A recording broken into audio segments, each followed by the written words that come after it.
Charles Taylor, a Canadian philosopher born in 1931 in Montreal, Quebec, is regarded as one of the most influential philosophers of modernity, particularly for his work on the philosophy of the self, political philosophy, and the intersection of identity and recognition in modern societies. Taylor's work spans over half a century, and his ideas have been foundational in understanding the evolution of the modern self, the nature of human identity, the politics of recognition, secularization, and the relationship between religion and modernity. His contributions to contemporary philosophy have bridged historical, theological, political, and ethical concerns, offering a multidimensional perspective on the challenges and opportunities presented by modern life. This video aims to provide a comprehensive analysis of Charles Taylor's key philosophical ideas and their implications for contemporary thought. Specifically, it will explore Taylor's views on the development of the modern self, his critique of secularization, his views on the politics of recognition, and his broader critique of liberal individualism. Additionally, this essay will investigate Taylor's insights into language, identity, and human flourishing, along with an evaluation of the criticisms of his work. Through these topics, the video will highlight Taylor's legacy in contemporary philosophical debates. 1. Early life and intellectual background. Biographical context. Charles Taylor was born in Montreal in 1931 into a Catholic family, which had a significant influence on his early intellectual development. The culture of Quebec, which was predominantly Catholic at the time, provided the backdrop for his education and philosophical maturation. Taylor's early academic experiences at McGill University in Montreal exposed him to a broad range of disciplines, with philosophy and history becoming central to his intellectual development. His studies at McGill were marked by a strong interest in political theory, ethics, and metaphysics. These interests would later shape his academic career and philosophical contributions. After completing his undergraduate degree, Taylor went on to study at the University of Oxford, where he earned his doctorate. At Oxford, Taylor encountered a rigorous philosophical environment that deepened his interest in the fundamental questions of human existence, identity, and modernity. His time at Oxford introduced him to various philosophical traditions and thinkers, including the existentialism of Jean-Paul Sartre and the phenomenology of Edmund Husserl and Martin Heidegger. These philosophical traditions would later inform his own thinking on the nature of the self, human agency, and social existence. Taylor's philosophical education was also shaped by his deep engagement with historical and cultural issues. During his academic journey, Taylor became increasingly concerned with the tension between modernity, secularism, and religious belief. His works would explore how the modern era has transformed the human experience and the role of religion in contemporary life. Academic influences. As Taylor's career developed, he became deeply influenced by several key philosophical traditions. One of the central influences was the existentialist tradition, particularly the works of Jean-Paul Sartre. Sartre's emphasis on human freedom and individual subjectivity resonated with Taylor, especially in terms of understanding the modern self as a self-conscious, autonomous agent. However, while Taylor appreciated Sartre's focus on individual freedom, he also critiqued existentialism for its emphasis on radical individualism, which he believed overlooked the social and cultural embeddedness of human beings. The German philosophical tradition, especially the work of Martin Heidegger, was another significant influence on Taylor's thinking. Heidegger's existential phenomenology, particularly his ideas about being in the world, provided Taylor with a framework for understanding human existence as inherently social and historical. Heidegger's focus on human beings as situated within a specific historical and cultural context helped shape Taylor's thinking about identity, selfhood, and the human condition in modernity. Taylor was also influenced by German idealism, particularly the work of G.W.F. Hegel.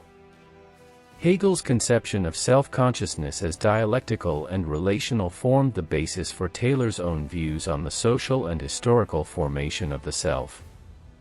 For Taylor, identity is never an isolated, self-contained experience but is always embedded within a community, culture, and historical process. Hegel's notion of the recognition of individuals by others would later play a crucial role in Taylor's political philosophy and his views on the politics of recognition. Influence of religion. Religion played a formative role in shaping Taylor's intellectual development, and his Catholic background has been a consistent feature of his philosophical work. Although Taylor later distanced himself from strict religious orthodoxy, his early experiences with Catholicism helped frame many of his later inquiries into the nature of belief, meaning, and the role of religion in modern societies. The decline of religious belief in the modern era became a central concern in Taylor's work, particularly in his exploration of secularization. In A Secular Age, 2007, Taylor offers a comprehensive analysis of how religion's role in Western society has diminished and changed over the past few centuries. While secularization is often understood simply as the decline of religious belief, Taylor argues that it is a more complex and multifaceted process. For Taylor, secularization does not mean the disappearance of religion but rather the transformation of how people experience and relate to religious beliefs. Modernity, for Taylor, creates a landscape where belief in God is no longer the default worldview but rather one possibility among many. 2. The modern self and its development. Sources of the Self, 1989. One of Taylor's most important philosophical contributions is his examination of the evolution of the modern self, as outlined in his work Sources of the Self, The Making of the Modern Identity, 1989. In this work, Taylor traces the historical and cultural developments that led to the emergence of the modern conception of the self. He argues that the self is not a static, pre-existing entity but a product of historical and cultural forces that shape human consciousness and identity. In Sources of the Self, Taylor identifies key historical moments, such as the Reformation, the rise of humanism, and the Enlightenment, that contributed to the development of the modern self. These moments marked a shift from an understanding of the self as embedded in religious and communal structures to a conception of the self as an autonomous, self-defining individual. The modern self, according to Taylor, is characterized by its emphasis on individual autonomy, reason, and the ability to define one's own life and purpose. The pre-modern self. In pre-modern societies, the self was often defined by religious and communal contexts. Taylor contrasts the pre-modern self with the modern self by describing the pre-modern self as porous, meaning that it was deeply connected to external forces such as the divine, nature, and society.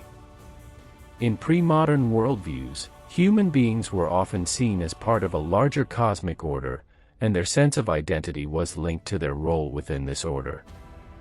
The porous self was not an isolated individual but someone who understood themselves as part of a larger community or spiritual framework.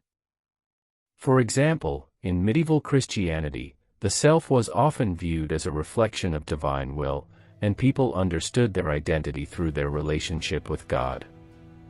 Their moral and ethical decisions were guided by religious precepts, and their sense of purpose was rooted in a larger, divine order.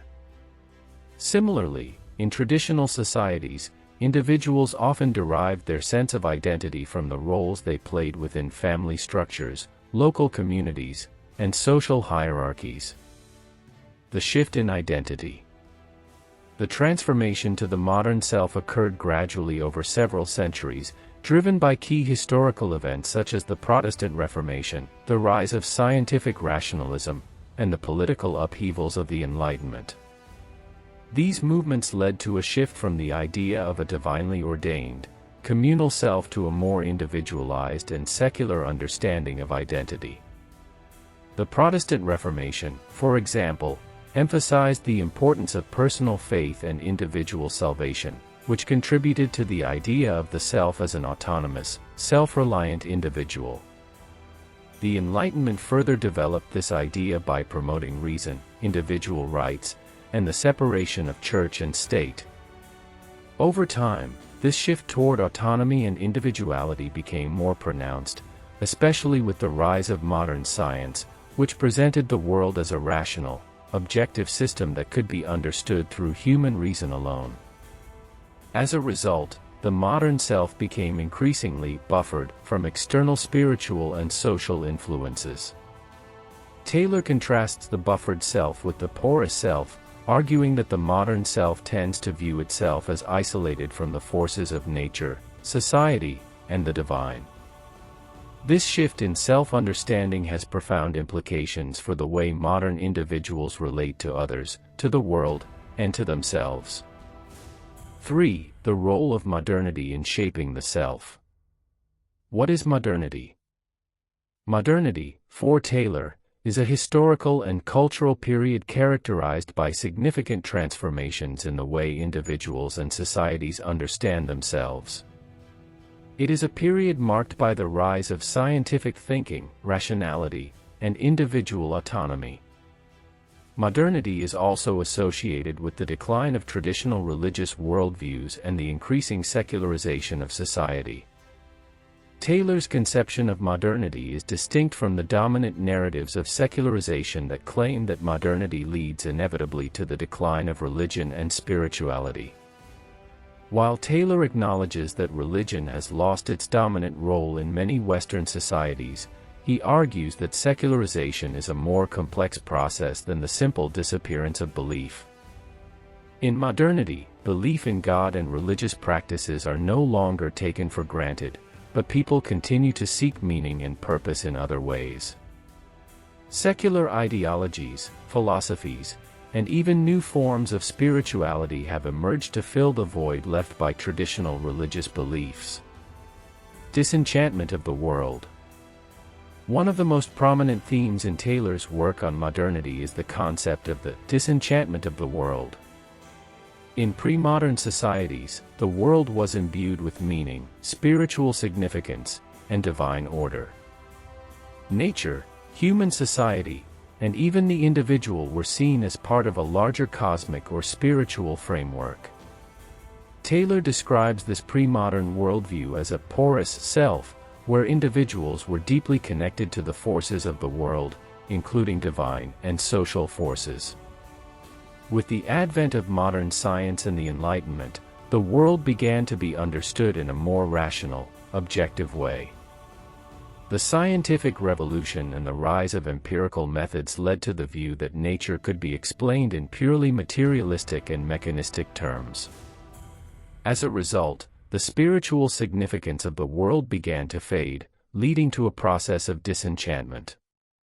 This disenchantment did not necessarily lead to a loss of meaning for individuals, but rather a reconfiguration of how meaning is found and created in modern life. For Taylor, the modern world is still filled with meaning, but it is no longer automatically grounded in religious or spiritual frameworks. Secularization. Taylor's concept of secularization challenges the traditional view that modernity leads to the decline of religion. He argues that secularization should not be understood as a linear process of decline, where religion gradually disappears from the public sphere. Instead, secularization refers to the process through which belief systems, practices, and institutions become less central to people's lives and societies. In a secular age, Taylor argues that secularization is not just about the decline of religious belief but also about the transformation of how people experience and relate to belief. He suggests that modernity has created a secular age, in which belief in God is one option among many. Secularization has opened up new possibilities for meaning, where individuals can choose between a wide variety of worldviews, ideologies, and belief systems. For Taylor, this shift marks a significant transformation in how individuals navigate the world, providing them with more freedom but also posing challenges to the search for meaning and identity. 4. The politics of recognition. Theories of recognition. Charles Taylor's political philosophy is deeply influenced by the concept of recognition. Taylor draws heavily from the ideas of Hegel, who argued that individuals can only achieve full self-realization through recognition by others. For Taylor, recognition is not just a personal or psychological process but a social and political one. Recognition involves acknowledging the value and dignity of individuals and their unique identities. In modern societies, Taylor argues that recognition is crucial for the flourishing of individuals and communities. He contends that social and political recognition is essential for the development of a person's self-understanding and for the preservation of their rights and dignity. In particular, Taylor's views on recognition are linked to the struggles of marginalized groups, such as ethnic minorities, women, and LGBTQ+ individuals, who have historically been denied full recognition within society. Identity and social justice. In the context of political theory, Taylor argues that the recognition of diverse identities is vital for achieving social justice. Recognition is not simply a matter of treating people equally, but involves acknowledging the specific cultural, religious, or social identities that individuals and groups hold.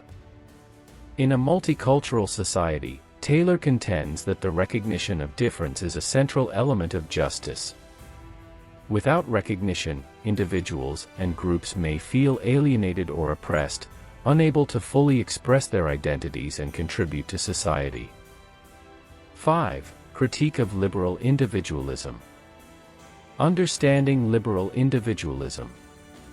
One of Taylor's major critiques of modern liberalism is its emphasis on individual autonomy, often detached from social, cultural, and historical contexts. Liberalism, in its most basic form, champions the rights of the individual, positing that each person should have the freedom to pursue their own version of the good life. However, Taylor believes that this framework ignores the deeper, more complex ways in which identities and selves are formed. In Sources of the Self, 1989, he argues that individuals are not isolated, self-contained entities but are shaped by their historical, cultural, and social circumstances. Liberal individualism, in Taylor's view, promotes a fragmented understanding of the self, one that prioritizes autonomy over interdependence and social connection. The model of the liberal self, often celebrated in modern Western societies, assumes that people have the ability to define their own identities and make free choices without recognizing the social structures and relationships that influence those decisions. Taylor criticizes this approach, which ignores the fact that human beings are inherently social creatures, whose identities and values are profoundly shaped by communal ties and collective history. The impact of liberalism on social and political life. Taylor's critique of liberal individualism extends into its implications for political theory. Liberalism's focus on individual rights and autonomy can lead to a lack of attention to the importance of community and collective identity in the political realm. This focus on the isolated individual can diminish the significance of social solidarity, cultural recognition, and the collective good. Taylor's political philosophy, by contrast, emphasizes the interconnectedness of individuals and communities. Taylor argues that, rather than seeing society as a collection of independent individuals, we should understand it as a web of relationships and shared values.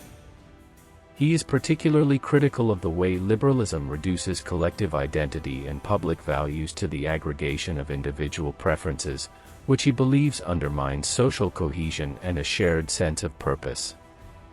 A focus on individual rights, while important, must be balanced with an understanding of the social and cultural context in which individuals live and develop their identities. The need for a more relational model of the self. Instead of a purely individualistic conception of selfhood, Taylor proposes a more relational model. This model recognizes that identity is not simply about individual autonomy but about the way we are recognized and understood by others in our society. He draws on the Hegelian idea of recognition, suggesting that our sense of self is deeply embedded in social and cultural contexts. Our values, commitments, and even our sense of autonomy are shaped by our relationships with others and by the communities to which we belong.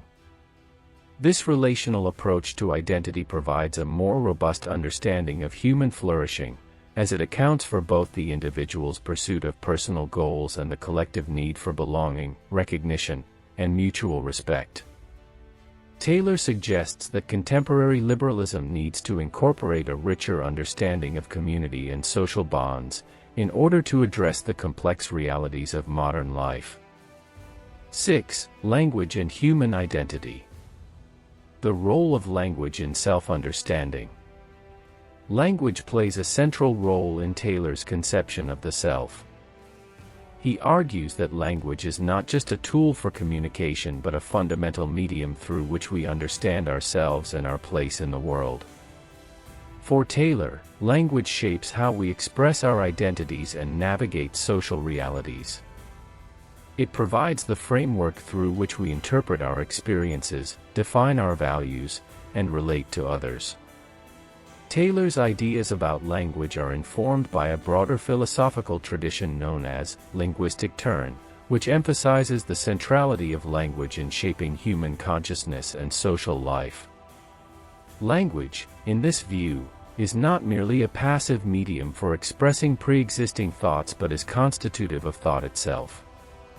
Our identities are shaped, structured, and communicated through the words and narratives available to us within a particular cultural and linguistic context. Narrative and the construction of the self. In Taylor's work, a key concept is the idea that individuals construct their identities through narrative. Our sense of self is not static or predetermined, but it emerges over time through the stories we tell about ourselves and the ways in which we interpret our past, present, and future. The narrative construction of the self allows us to integrate our various experiences and aspirations into a coherent whole, providing us with a sense of continuity and meaning. Taylor argues that this narrative construction is not a purely individual enterprise but is deeply influenced by the language and cultural frameworks in which we live. The stories that we tell about ourselves are shaped by cultural traditions, societal values, and collective histories. As such, the language we use to construct our identities is always embedded in larger social and historical contexts. The politics of language. The relationship between language and identity also has political dimensions, especially in pluralistic societies. Taylor emphasizes that the language of recognition is vital for the flourishing of minority groups and marginalized communities. In multicultural societies, the ability of individuals and groups to express their identities through language is essential for their recognition and inclusion in the public sphere. In this sense, Taylor's political philosophy extends into linguistic justice. He argues that political and cultural recognition should involve not only recognizing people's rights and identities but also ensuring that they have access to the means of articulating and expressing those identities through language. This involves accommodating minority languages, fostering diverse linguistic expressions, and allowing for the full participation of marginalized communities in public discourse. 7. Secularism and religion in modernity. Understanding secularism. Charles Taylor's work on secularism is best known through his influential book A Secular Age, 2007, where he provides a comprehensive analysis of the evolution of secularism in the modern world. Taylor challenges the traditional view that modernity is inherently secular, arguing instead that secularization is a complex and multifaceted process. While many contemporary thinkers believe that secularism marks the decline of religious belief, Taylor proposes that it represents a transformation in how belief is experienced, rather than its total disappearance. For Taylor, secularism is not merely about the decline of religious institutions or practices but about the reconfiguration of the conditions in which belief can thrive. The modern age, he contends, has created a landscape where belief in God is one option among many, and people have the freedom to choose their worldview based on their individual experiences. This process of disenchantment with the world is not necessarily negative, but it signifies a shift in how people relate to the transcendent. The rise of unbelief and the loss of porosity. In his analysis of secularism, Taylor argues that the modern self has become increasingly buffered, meaning that it no longer sees itself as connected to larger, spiritual, or divine forces.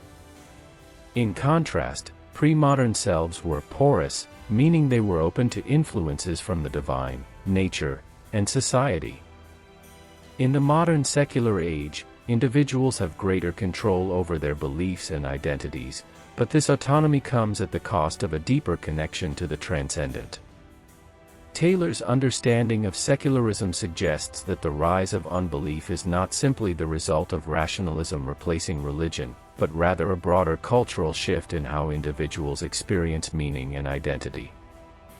In secular societies, religion is no longer automatically assumed to be true, and people can lead meaningful lives without religious belief. However, the secular age also creates new challenges for individuals, as it raises questions about the nature of meaning, purpose, and moral values in a world without shared religious frameworks. The return of religion. Despite the dominant trend of secularization, Taylor acknowledges that religion has not disappeared but has transformed in new ways.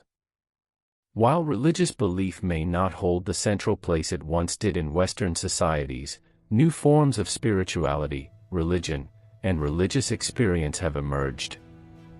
For example, many individuals seek meaning and transcendence through new religious movements, personal spirituality, or engagement with non-traditional forms of faith.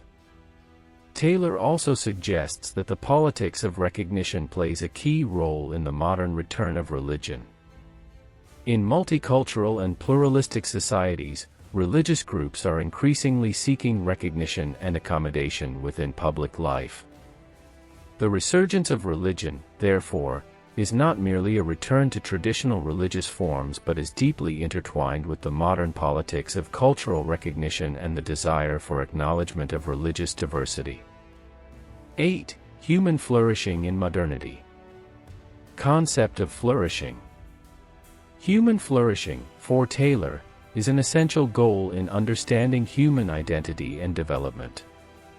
Drawing from both Aristotle's concept of eudaimonia, well-being or flourishing, and Hegelian ideas about recognition and self-realization, Taylor believes that a meaningful life is one that allows individuals to realize their full potential in the context of their communities and societies.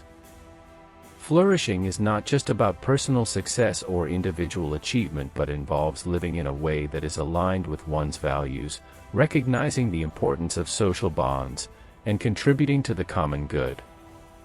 Flourishing is deeply connected to the ability to achieve a sense of identity and purpose through social recognition. In modern societies, where individuals are often encouraged to focus on personal goals and material success, Taylor warns that this conception of flourishing can become narrow, reducing it to mere individual achievement. Flourishing, according to Taylor, requires a deeper sense of connection to others, to society, and to a shared understanding of the good. The role of community in flourishing. In a world that emphasizes individual autonomy and self-realization, Taylor's vision of flourishing emphasizes the communal and relational aspects of human life.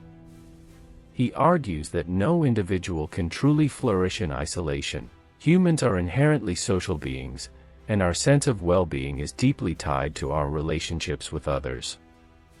These relationships are built upon mutual recognition, respect, and the acknowledgement of each other's dignity.